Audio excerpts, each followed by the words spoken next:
تھا تب اللہ تعالیٰ نے ایک میٹنگ بلا کے اپنے نبیوں سے باقی لوگوں کو باتیں کی اور ڈسکس کر چکے.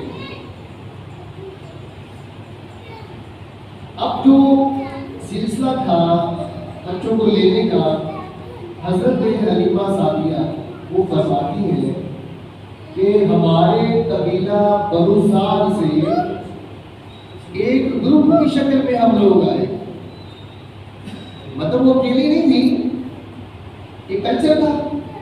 وہاں سے ایک گروپ کی شکل میں خواتین اور ان کے شوہر ساتھ تھے. تو ہم مکہ مکرمہ میں اور گرد و نواح جو واقعہ ہیں وہاں سے بچوں کو لینے آئے تاکہ بچوں کو لے کے ہم واپس جائیں گے، دودھ پلائیں گے اور ہمیں 2 سال دودھ پلانے کا معاوضہ ملے گا. اب یہاں پہ ایک بات نوٹ کرنے والی ہے، اس دور میں بھی خواتین اپنے شوہروں کے ساتھ گھر کے معاملات کو مینج کرنے کے لیے محنت کرتی تھی. اب اس محنت کی شکلیں کئی ہیں، زراعت کے کام میں محنت کرتی، گھر کے کاموں میں محنت کرتی، جیسے آج کل ہمارے کھیسوں کو کرتے ہیں، جوتوں کی سلائی کرتی خواتین گھروں میں کرتی رہتی. تو یہ کلچر زمانہ قدیم سے چلتا رہا. اور بنو سعد قبیلہ میں گھر میں بہتری لانے کے لیے خواتین بچوں کو دودھ پلاتی تھی. اب محدثین لکھتے ہیں جنہوں نے یہ واقعات آگے ہم تک پہنچائے، حلیمہ سعدیہ فرماتی ہے ہماری جو سواری تھی وہ ذرا کمزور تھی، اور حلیمہ سعدیہ فرماتی ہے فزیکلی میں بھی کمزور تھی، اور میرے پاس ایک بچہ تھا جس کا نام عبداللہ دودھ پیتا تھا. اب ایک چیز اس میں نوٹ کیجیے، اب جس خاتون کی شادی نہیں ہوئی وہ تو دودھ نہیں نہ پلا سکتی کسی کو، اس کا دودھ ہوتا ہی نہیں. شادی کے بعد اپنا بچہ پیدا ہوتا، اپنے بچے کی پرورش بھی کرنی اور کسی اور کا بچہ لا کے اس کو بھی دودھ پلانا، خاصا مشکل کام تھا. یہ ایک ٹائم میں 2 بچوں کو پالنا. چلے اپنا بچہ 2 سال کا ہو گیا، اس کا اگر دودھ چھڑا بھی دیا ہے تو 2 سال کا تھا، اور پھر اپنے بچوں میں ایک وقفہ اور وہ ساری مطلب پوری سائنس ہے. یہ اگر ہر 1.5-2 سال کے بعد اپنے بچے پیدا ہوں گے تو کسی کے بچے کو دودھ کیا پلائے گی وہ ماں؟ تو ایک پورا سسٹم تھا یہ. اب حلیمہ سعدیہ تھوڑی سی بڑی عمر کی خاتون، اب کیسے پتا چلا مجھے؟ میں نے تھوڑا سا سرچ کیا. وہ فرماتی ہے جب میں مکہ میں آئی پہلی بات پر جب ہم آ رہے تھے ہماری سواری ذرا کمزور تھی اور باقی سارا ہمارا جو گروپ تھا وہ پہلے مکہ پہنچ گیا، اور میں اور میرے ہسبینڈ حارث اور ہمارا بیٹا عبداللہ ہماری سواری، تو ہم آہستہ آہستہ بعد میں پہنچے. جب ہم پہنچے ہمیں علم ہوا کہ ہمارے ساتھ والے قافلے نے گروپ نے مختلف سرداروں کے بچے لے لیے ہیں. اور ہم بعد میں آئے تو ہم نے کہا چلے ہم بھی کوشش کرتے ہیں. مؤرخین لکھتے ہیں کہ وہ جو پہلے آنے والی خواتین تھی وہ باری باری ساری حضرت عبد المطلب کے کر جاتی اور دیکھتی بچہ بڑا پیارا ہے، کہتی ماشاءاللہ. اس کی اماں سے ملی تھی حضرت آمنہ رضی اللہ عنہا، اور پھر پوچھے تھی کہ ابا کیا کرتے ہیں. یہاں پہ ایک پوائنٹ نوٹ کرتا ہم نے، کیا پوچھتے اس بچے جس کا نام محمد صلی اللہ علیہ وسلم ہے ان کے والد کیا کرتے ہیں، کاروبار کیا ہے. اب سب بتاتے کہ ان کے والد تو کی پڑھائی سے پہلے فوت ہو گئے انہوں نے. اب وہ لکھتے ہیں کہ وہ خواتین باہر آتی جو میاں بیوی اور کہتے جی ہم مشورہ کر کے بتاتے ہیں، مشورہ کرتے کے بہانے گھر سے باہر آتے اور کسی اور طرف چلے جاتے، واپس نہ آتے. دماغ میں کیا تھا کہ وہ جس کی والدی تھی یا وہ ہمیں دینا کیا ہے. اور اس بات پہ یہاں پہ غور کرنے کی ضرورت ہے.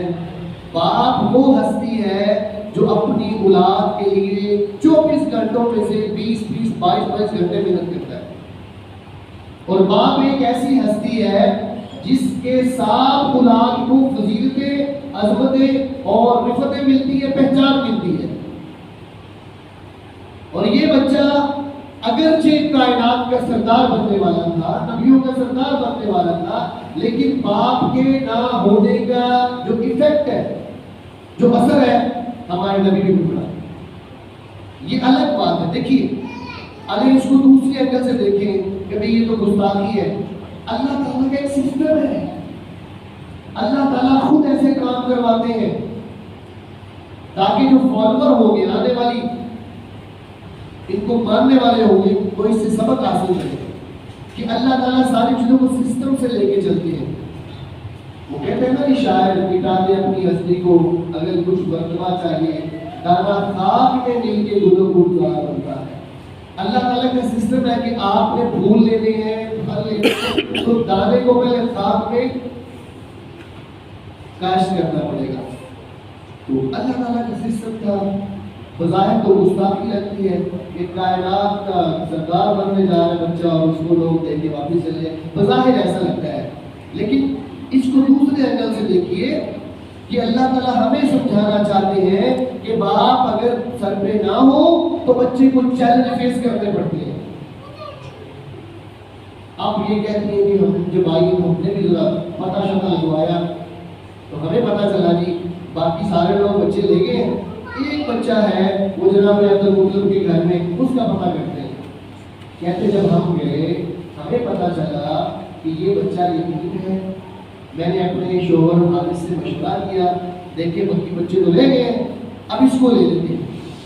تو ہو سکتا ہے اللہ تعالیٰ اس یتیم کی برکت سے ہمارے گھر میں دن پھیل گئے۔ اللہ اکبر، یہ حدیث کے الفاظ ہے۔ ہو سکتا ہے اس یتیم بچے کی کفالت ہم کریں، دودھ پلائیں، اس کی وجہ سے اللہ ہماری مشکلات بھی دور کرتے ہیں۔ اور یہ جو حلیمہ سعدیہ تھی یہ کوئی اننون نہیں تھی، فیمس داعیہ تھی۔ انہوں نے جناب امیر حمزہ رضی اللہ تعالیٰ عنہ کو بھی دودھ پلایا ہے، اور جب یہ ان کو لینے آئی ہیں جناب امیر حمزہ کی اس وقت عمر 17-18 سال تھی، مطلب یہ ایج میں بڑی ہے، سمجھدار سیانی دانا خاتون ہے۔ اور انہوں نے ایک اور ہے جس کا نام ہے ابو سفیان بن حارث بن عبد المطلب، یعنی حضرت عبد المطلب کے جو سب سے بڑے بیٹے کیا نام تھا ان کا؟ حارث کے ایک بیٹے عبداللہ کو بھی دودھ انہوں نے حلیمہ سعدیہ نے روزہ رکھایا ہوا ہے۔ تو فیملی ممبر سمجھ لیں، پرانی داعیت کی جو آتی جاتی ہے اس طریقے سے۔ اب انہوں نے کہا لے لیا بچہ۔ اب وہ فرماتی ہے میرا بیٹا اپنا عبداللہ، میری فزیکلی جو سچویشن تھی، حالت میں وہ ٹھیک، ہماری سواری بھی کمزور، میں بھی کمزور، اور فرماتی ہے جو پیچھے کے حالات تھے ہمارے قبیلے کے، اس وقت بھی کوئی 61 سالی تھی، بارشیں نہیں ہو رہی، گناہ نہیں تھا، چارہ مارا نہیں تھا، حالات کافی خراب تھے۔ کہتی جی ہم نے بسم اللہ پڑھ کے بچے کو کھایا، اور ایک بات نوٹ کی ہم نے، ان کے پہلے بیٹے کا نام کیا جو پاس تھا؟ عبداللہ۔ مطلب یہ دین تو سمجھنے والی خاتون تھی حضرت سعدیہ، اور ان کی بیٹی شیما اور یہ عبداللہ، 4 بچے تھے۔ میں نے یہ آپ کے دن بسم اللہ پڑھ کے جب دل سے لگایا، اب وہ فرماتی ہے بابا صلی اللہ علیہ وسلم، آپ نے ذہن میں رکھ کر باتیں سنی ہے کہ جب میں نے سیدھے سے لگایا تو مجھے کچھ فیلنگ ہوئی کہ بھئی اس بچے میں کچھ ہے جو پہلے میرے پاس نہیں تھا۔ میں نے دل سے لگایا، میرے دل میں، میرے جسم میں کوئی عجیب سی کیفیت بڑے پیار والی پیدا ہوئی، جیسے انرجی آ جاتی ہے، طاقت آ جاتی ہے۔ تو میں اس کو اٹھا کے حارث کے پاس لے گئی، پھر جہاں پہ ہم نے پڑاؤ ڈالا تھا ہم وہاں پہ گئے، وہاں جا کے پہلے میں نے اپنے بیٹے محمد صلی اللہ علیہ وسلم کو دودھ پلایا، پھر میں نے اپنے بیٹے عبداللہ کو دودھ پلایا۔ اب کہتی ہیں کہ جو چند منٹوں کا وہ سفر تھا اس میں سمجھ گئی کہ اللہ تعالیٰ نے ہمیں کوئی نیک روح، نیک چیز دے دی ہے۔ کہتی میں اپنے شوہر سے باتیں میں نے کی، بھئی اللہ تعالیٰ نے ہماری سن لی ہے۔ اب کہتی ہے ہم نے تیاری کی واپس کی۔ اب حدیث کہتا ہے یا تو وہ فریکچر تھا یا اٹھنی تھی، دونوں میں سے تھی۔ کہتے ہیں ہم نے وہ پانی شانی کو آگے چلے تھی، ہم اپنی سواری پہ سوار ہوئے، میرے شوہر آگے، حارث عبداللہ بیٹے کو آگے بٹھایا. میں نے ایسے نہ، کیونکہ جب خزانہ ہاتھ لگتا ہے نا تو ہم خزانہ چھپاتے ہیں. اب کہتی ہے میرے ہاتھ تو خزانہ لگا تھا، میں نے چھپا لیا، اور اوپر جو آسمانوں پہ بادل وہ تھے، تپش تھی سورج کی، اس سے بھی چھپاتی کہ کہیں ان کو دھوپ نہ لگے. تو آتے ہی اللہ تعالیٰ نے میرے دل میں ان کی محبت ڈال دی، اور میں اپنے بیٹے سے زیادہ ان کی میں اپنے بیٹے کو آگے بٹھا دیا، ان کو میں نے ایسے پکڑ لیا، چھپا لیا، دل سے لگا دیا.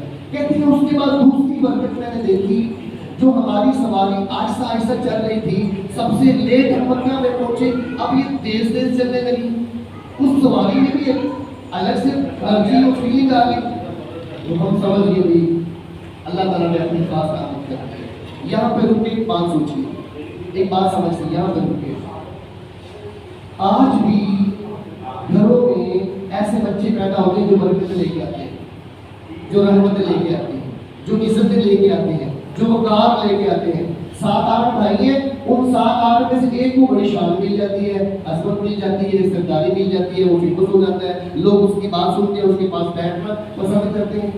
آج بھی گھروں میں ایسے بچے پیدا ہوتے ہیں، لیکن ہمارے معاشرے میں کیا ہوتا ہے؟ ایسے بھائی سے حسد کیا جاتا ہے، نفرت کی جاتی ہے، اس کو ذلیل کیا جاتا ہے، اس کو گھر سے نکالا جاتا ہے. کبھی مت ایسا نہیں. حضور کی سیرت ہم پڑھ رہے ہیں، سن رہے ہیں، تو میں یہ سمجھانا چاہتا ہوں، اگر آپ کو نظر آ جائے کہ اس میرے بچے میں زیادہ برکتیں ہیں، اس میرے بچے کی زبان میں زیادہ مٹھاس ہے، اس کا اخلاق زیادہ اچھا ہے، یہ کردار کا زیادہ اچھا ہے، باقی بچوں کو نصیحت کر کے جائے، یہ تمہارا بھائی اچھا ہے، اس کے ساتھ برا سلوک نہ کرنا. اور یہ نبیوں کی مطلب کہ سنت ہے. تو ہمارے یہاں جو کہ ان چیزوں پہ فوکس نہیں کرتے، وہ لہٰذا تھوڑے ایسے بھائی بڑے ہوتے ہیں، وہ الگ الگ ہو جاتے ہیں، پتہ ہی نہیں. تو یہ تھوڑی سی ہمارے اندر کمی سے دور کرنے کی لازم ہوتی بتا رہا ہوں. کہتے جب ہم سواری پہ بیٹھے، اب سواری تیز سے چل رہی ہے، اور ظاہر ہے کہ کئی سالوں سے مکہ میں آ رہے تھے اور ان کی سواری بھی یہی تھی، تو حارث صاحب ماسٹر ہو کے سواری چلانے کے، اب تیز سے چلا دگڑ ہو رہی ہے. اب وہ جو قبیلے والے پہلے تھے، بنی سعد کی خواتین اور مرد حضرات، وہ بھی جا رہے ہیں راستے میں.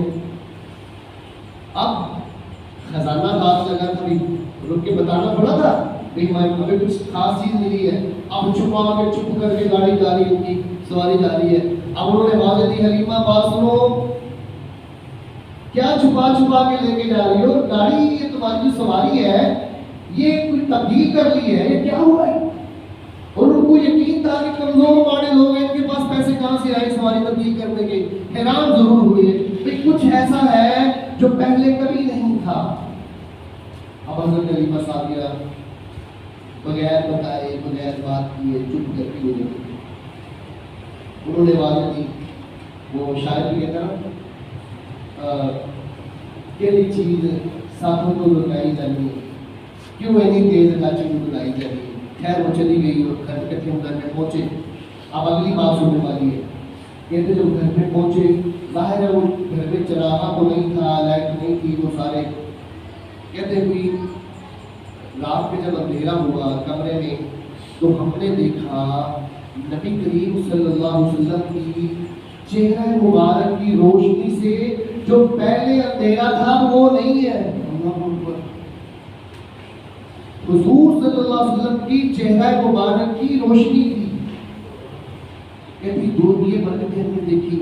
اس کے اگلے دن ہم نے اپنی بکریاں نکالی اور بکریاں باہر بیچی.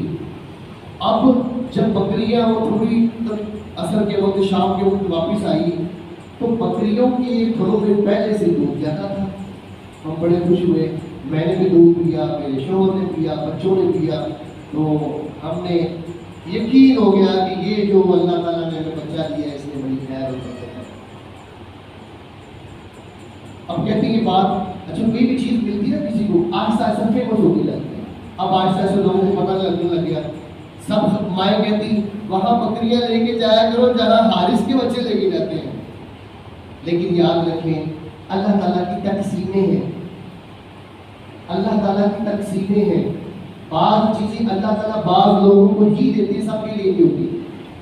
اب چونکہ اللہ تعالیٰ نے ان کی پرورش کی ذمہ داری لگائی، وہ بچے کے لیے آنی تھی، تو خیر یہ سلسلہ چلتا گیا، یہ معجزات یہ کرامات دیکھتے گئے۔ کہتے 2 سال خیر سے مکمل ہوئے، 2 سال کے بعد ہم نے جناب محمد رسول اللہ صلی اللہ علیہ وسلم کو لیا اور مکہ مکرمہ تشریف لے آئے۔ والد سے ملاقات ہوئی، دادے سے ملاقات ہوئی۔ کہتے اصول یہ تھا کہ بچے کو 2 سال دودھ پلا کے واپس دے دیتے تھے، اس کے بعد ان کی والدہ پرورش کرتی ہے۔ یہاں ایک نقطہ میں نوٹ کراؤں گا آپ لوگوں کو، یہ جو شور ڈالتے ہیں لوگ، میری اپنا پوائنٹ آف ویو ہے، اپنی تھنکنگ ہے، اپنا نظریہ ہے، جو کہتے ہیں کہ بچے کو 7 سال سے پہلے اسکول نہ بھیجو، کہتے ہیں 7 سال سے پہلے اسکول نہ بھیجو۔ میں ہی پوچھتا ہوں 7 سال تک آج کی ماں کے پاس اتنا وقت اور اتنا علم اور اتنا صبر ہے 7 سال اپنے بچے کو گھر میں برداشت کر سکے؟ نہیں ہے۔ آپ کا 3 سال کا بچہ جب اسکول داخل ہوتا ہے اگر چھٹی کرے تو ماں کو فکر ہو جاتی ہے، یہ آج 6 گھنٹے گھر میں رہے گا تو کچھ نہ کچھ گڑبڑ کرے گا، بھیجیں اسکول۔ وہ اسکول اس لیے بھیجتی ہے تاکہ خود ذرا اسکول آرام کر سکے، ورنہ آج کے بچے اپنا دور ہے، 2-3 جس گھر میں ہو تو کم خراب رہتا ہے۔ پوائنٹ نوٹ کیجیے، یہاں پہ بچے پیدا ہوتے ہی تربیت کے لیے، زبان کے لیے، صحت کے لیے دوسرے علاقوں میں جاتے ہیں۔ وہ بھی جب عرب کے بچے پیدا ہوتے تربیت کے لیے دوسرے علاقوں میں جا سکتے ہیں تو آج کا 3 سال کا بچہ اسکول کیوں نہیں جا سکتا؟ جا سکتا ہے، اور اسکول میں سیف انوائرمنٹ ہوتا ہے، آپ کے ٹیچرز پڑھے لکھے، بچیاں پڑھی لکھی، آپ کے بچے کے ساتھ اس ادب سے بات کرتی ہے جو شاید ابا اپنا ادب سے بات نہیں کرتے۔ تو اس لیے پوائنٹ میں نے آپ کے سامنے ذکر کر دیا۔ اچھا یہ کہتی ہیں، یہ مسائل فرماتی ہیں کہ ہم نے بھی ریکویسٹ کی، درخواست پیش کی حضرت سید آمنہ رضی اللہ عنہ سے کہ سیدہ آپ ایسا کیجیے، یہاں دیکھیں آب و ہوا ٹھیک نہیں ہے، تو حالات بھی اتنے اچھے نہیں ہیں، ہم نے کئی بہانے بنائے نا، آپ ایسا کیجیے بچے کو واپس ہمارے ساتھ بھیج دیجیے۔ کہتے جب ہم نے نیت سماجت کی اور تھوڑا سا ریکویسٹ کی تو حضرت سیدہ آمنہ فرماتی ہیں ٹھیک ہے جی آپ بھیجیں۔ کہتے 2 سال پھر بچہ ہمیں نہیں دیا، پھر اور ہم نے ان کی برکات دیکھی، معجزات دیکھی، کرامات دیکھی، 2 سال کے بعد آئے، کہتے ہیں پھر ہم نے ریکویسٹ کر دی کہ 2 سال کے لیے بچہ بھی ہمیں دے دیں۔ اب ادھر بھی حالات سر ایسے تھے بھی والد سر پہ نہیں ہے، کیسے لوگ شروع کریں، چاچے مامے کیسے پوچھیں، لوگ کیا کریں، چلے ادھر بچے کی تربیت بھی ہو رہی ہے، تعلیم بھی ہو رہی ہے، سارا کچھ ہو رہا ہے، پھر بھیج دیا، تیسری بار بھیج دیا۔ حضرت حلیمہ سعدیہ فرماتی ہے جب 5 سال عمر ہوئی میرے بچوں کے ساتھ جناب محمد رسول اللہ صلی اللہ علیہ وسلم بکریاں چرانے کے لیے باہر گئے ہوئے تھے، ہمارے بچوں نے دیکھا کہ ایک کوئی ان نون بندہ ہے جس کو پہلے کوئی نہیں جانتا، انہوں نے جناب محمد رسول اللہ صلی اللہ علیہ وسلم کو لٹایا، سینہ چاک کیا، اندر سے کچھ نکالا، اس کو دھویا، جیسے ایک آپریٹ ہوتا ہے، آپریشن کیا، اور جب یہ ہو رہا تھا بچے بھاگ کے گھر آئے، ظاہر ہے 5-7-10-15 منٹ لگے ہو گئے، گھر آئے، بتایا، گھر والے واپس کہتے ہم گئے تو دیکھا کہ جناب محمد رسول اللہ صلی اللہ علیہ وسلم کا چہرہ اترا ہوا تھا۔ ہم نے ان کو دیا، ساتھ گھر لے گئے، ہم ڈر گئے کہ اب بچہ بڑا ہو گیا، اب نہ جانے کوئی حادثہ پیش آ جائے، تو ہم نے 5 سال کی عمر میں نبی کریم صلی اللہ علیہ وسلم کو ان کی والدہ کو واپس کر دیا۔ یہاں پہ ایک چیز کو ڈسکس کرنا چاہتا ہوں، سائنس یہاں تک نہیں پہنچی ابھی، سائنس کا علم یہاں تک نہیں پہنچا کہ وہ شق صدر کیسے ہوا، وہ کیا تھا، سائنس ناقص ہے اس بات کو سمجھنے کے لیے، جیسے چاند 2 ٹکڑے ہوا اس کو سمجھنے سے قاصر ہے، جیسے حضور آسمانوں پہ تشریف لے گئے وہ سارا کچھ ہوا اسے سمجھنے سے قاصر ہے، ہماری سمجھ سے کچھ چیزیں معجزات باہر ہے، ایسے ہی یہ والا قصہ بھی باہر ہے، یہ سمجھ میں بات ابھی تک نہیں آ رہی۔ کچھ لوگ اس کو سمجھتے ہیں یہ گستاخی ہے، یہ تو اپنی اپنی محبت کا ایک لیول ہے، کچھ لوگ سمجھتے ہیں کہ نبی کریم صلی اللہ علیہ وسلم کو 5 سال کے اوپر نہیں تکلیف دی گئی ہے. میں کہتا ہوں نہیں, اللہ تعالیٰ کا ایک سسٹم ہے, اس سسٹم میں اللہ تعالیٰ, کیونکہ انسان جب پیدا ہوتے ہیں ان کے اندر کچھ چیزیں پہلے سے ہارڈ ویئر, کچھ چیزیں فٹ ہے پہلے سے. تو اللہ تعالیٰ نے چونکہ اس بچے کو کائنات کا سردار بنانا تھا, فرشتوں کا سردار بنانا تھا, انبیاء کا سردار بنانا تھا, نبیوں کا نبی بنانا تھا, تو کچھ چیزیں تو چینج کرنی تھی. تو اللہ تعالیٰ نے کی ہے. بس آپ اس بات کی ہو کہ کچھ چیزیں ٹیکنیکلی اللہ تعالیٰ نے اضافی ڈال دی, کچھ نکالی تھی, ہو گئی. اب جناب محمد رسول اللہ صلی اللہ علیہ وسلم 5 سال کی عمر میں اپنی بات ہے محترمہ کے پاس مکہ میں تشریف لائے. اب 1 سال تک کھیلے چچاؤں کے ساتھ, باقی قبائل میں جاتے آتے. تو خیال آیا جب 6 سال عمر ہو گئی بچے کی, تو والدہ کو خیال آیا کیوں نہ اب چکر لگایا جائے کہ ننیال جہاں پہ میرے شوہر جناب عبداللہ ان کی وفات ہوئی ہے, ان کی قبر کی زیارت کی جائے. اب ان کی جو ساتھی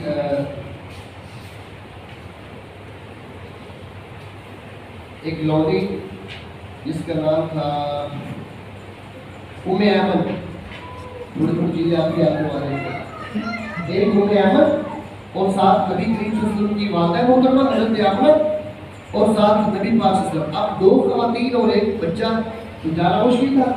مکہ سے مدینہ کا سفر کتنا ہے جی, تو کم از کم 500 کلومیٹر تو ہے نا. اب اتنا سفر اکیلے خواتین نہیں کر سکتی تھی, تو کسی کو نہیں بھیجا.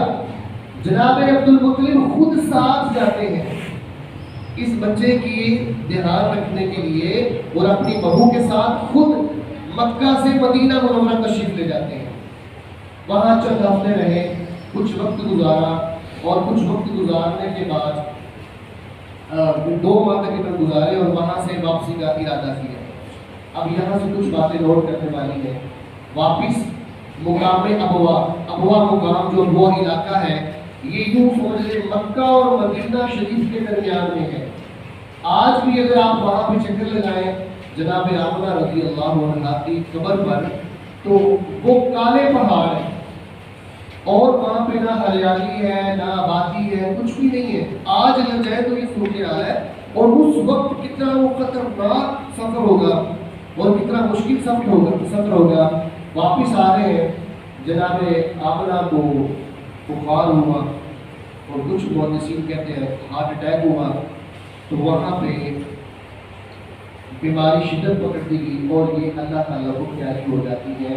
اور اس وقت ہمارے پیارے نبی صلی اللہ علیہ وسلم کی عمر مبارک کتنی ہے, 6 سال. اب آپ پاس بیٹھے ہیں, آپ نے کبھی دیکھا تھا 6 سال کی بچیاں بچے جب ان کی اماں بیمار ہوتی ہے, خاص طور پہ ماں, باپ کی بات نہیں میں کرتا, ماں بیمار ہو تو بچیاں پاؤں دباتی ہیں, جھاڑو لگانا شروع کر دیتی ہیں, برتن دھوتی ہیں, اور بیٹے شوہر نہ بھی پوچھے تو بیٹے آگے کہتے اپنی دوائی لینے چلے, امی یہ کھا لو. بچے اپنی والدہ کی اتنی کیئر کرتے ہیں. اب تصور کیجئے نبی پاک صلی اللہ علیہ وسلم کی والدہ بیمار ہے, ڈاکٹر پاس کوئی نہیں ہے, کوئی قوم قبیلہ پاس نہیں ہے, سفر کی حالت میں ہے, بوڑھے عبد المطلب صاحب ہیں, ام ایمن خاتون ہے. اس سچویشن میں کتنے درد سے گزرے ہوں گے, اور کتنی کوشش کی ہوگی کہ میری والدہ صحت یاب ہو جائے اور میرے ساتھ گھر تک پہنچ جائے. لیکن اللہ کا فیصلہ یہ تھا کہ راستے میں وہ اللہ کو پیاری ہو جاتی ہے, اور 6 سال کا کرنا جناب محمد صلی اللہ علیہ وسلم یتیم ہو جاتے ہیں. اب دفنانے کی الگ سے خوشی ہو. ہمارے یہاں فوت بھی ہوتی ہے, چاچو آ جاتے ہیں, ماموں آ جاتی ہیں, پھوپھیاں خالائیں آ جاتی ہیں, عزیز رشتے دار آ جاتے ہیں, جس کا کوئی بھی نہیں اس کے محلے دار آ جاتے ہیں, اس کو دفنانے کفنانے اس کی معاملات کو مینج کرتے ہیں. اب یہ مشکل ترین لمحے تھے, کوئی بھی پاس نہیں ہے. قبر کی کھدائی اور سارا لمحہ آپ تصور میں جائیں گے تو رونگٹے کھڑے ہو جاتے ہیں. تو وہاں پہ سارا کیا. اس کے بعد جناب عبد المطلب جن کا بیٹا